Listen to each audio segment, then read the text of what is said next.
Hi అండి, అందరికీ నమస్తే. Welcome to our channel. It's me Naga. ఈ రోజు సింపుల్ రెసిపీ అండి, రవ్వ బర్ఫీ. ఇది బెంగాల్ స్టైల్లో ఈ బర్ఫీ చేయబోతున్నాను. ఇన్స్టెంట్ గా అప్పటికప్పుడు ఏదైనా స్వీట్ తినాలనిపించినప్పుడు లేదా ఎవరైనా చుట్టాలు వచ్చినప్పుడైనా 5 minutes లో అయిపోయే రెసిపీ అండి. నేను చెప్పే కొలతలతో ఇలా తయారు చేస్తే ఎప్పుడు చేసినా కూడా నోట్లో వేసుకోగానే కరిగిపోయే సుజీ స్వీట్ పర్ఫెక్ట్ గా చేసుకోవచ్చండి. అన్ని ఇంట్లో ఉన్న వాటితోటే చాలా సింపుల్ గా అయిపోతుంది. వాళ్ళకి వెరైటీగా ఏదో స్వీట్ పెట్టినట్టుగా ఉంటుంది. మనకి 5 minutes లో ఖర్చు తక్కువ ప్లస్ ఫాస్ట్ గా అయిపోయే రెసిపీ అండి. ఇంకెందుకు ఆలస్యం చేయకుండా మనమైతే రెసిపీలోకి వెళ్ళిపోదాం. చాలా స్మూత్ అండ్ స్వీట్ గా ఉండేటటువంటి ఈ రెసిపీ కోసం ముందుగా మనం ఒక స్టవ్ మీద ఒక ప్యాన్ తీసుకొని అందులో 1 కప్పు దాకా సుజీ రవ్వ తీసుకోండి. ఉప్మా రవ్వ అంటాం కదా, బొంబాయి రవ్వ. ఇది 1 కప్పు తీసుకొని స్టవ్ సిమ్ లో పెట్టి లైట్ గా ప్యాన్ ఫ్రై చేసుకోండి. కొంచెం లైట్ గా దోరగా వేగితే సరిపోతుంది. మరీ ఎక్కువగా మాడేదాకా వేయించుకోకండి, జస్ట్ అలా ప్యాన్ ఫ్రై చేసుకుంటే సరిపోతుంది.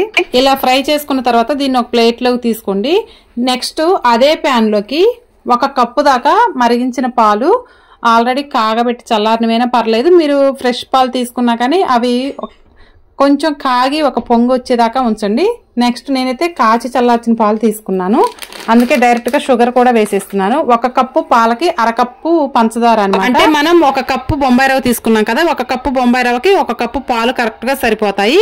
1 కప్పు పాలకి పంచదార 1 కప్పు వేయకండి, 1/2 కప్పు అయితే సరిపోతుంది. బాగా గుర్తు పెట్టుకోండి. ఇలా పంచదార అంతా కరిగి కొంచెం చిక్కబడ్డ తర్వాత ఇందులోకి 4-5 స్పూన్లు దాకా కొబ్బరి పొడి వేస్తున్నాను. అలాగే కొంచెం ఇలాచీ పౌడర్ కూడా వేసుకున్నాను. ఈ 2 కూడా వేసుకుని కొంచెం దగ్గర పడ్డదాకా కుక్ అయ్యేదాకా బాగా కలుపుకోండి.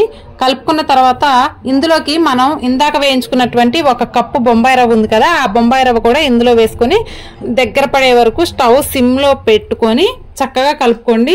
స్టవ్ మాత్రం హైలో పెట్టుకోకండి.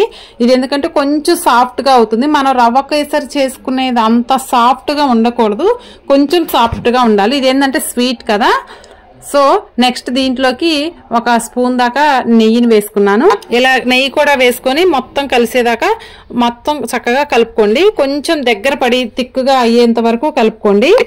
ఇదంతా కూడా స్టవ్ సిమ్ లో పెట్టుకొని చేసుకోవాలి, లేకపోతే పాలు పోసాం కదా స్టవ్ అనేది మాడిపోతుంది అనమాట. నెక్స్ట్ ఇది కొంచెం చల్లారి గోరువెచ్చగా ఉన్నప్పుడు, మరీ వేడిగా నేను చేసుకోవచ్చు కానీ అది చేతులు కాలుతాయి కాబట్టి కొంచెం చల్లారిన తర్వాత ఒక ఏదైనా బౌల్కి కానీ ఏదైనా మీకు నచ్చిన షేప్తో ఒకటి తీసుకొని దానికి నెయ్యి అప్లై చేసుకొని అందులోనే కొంచెం అడుగున ముందు జీడిపప్పులు కానీ మీకు ఏవి గార్నిష్కి ఏవి రెడీగా ఉంటే అవి వేసుకోండి. నేనైతే బాదమును కాజు ఉన్నాయి, సో ఈ 2 పెట్టేసుకున్నాను.